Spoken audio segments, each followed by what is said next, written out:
Hi, my name is Tjin, and I'm a Lorna Whiston alumna.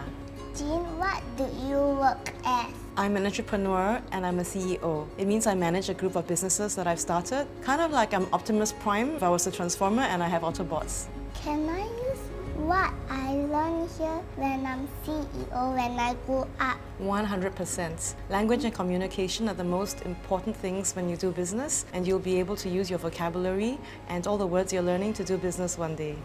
Do you think you'll ask your mummy to send you back here next year?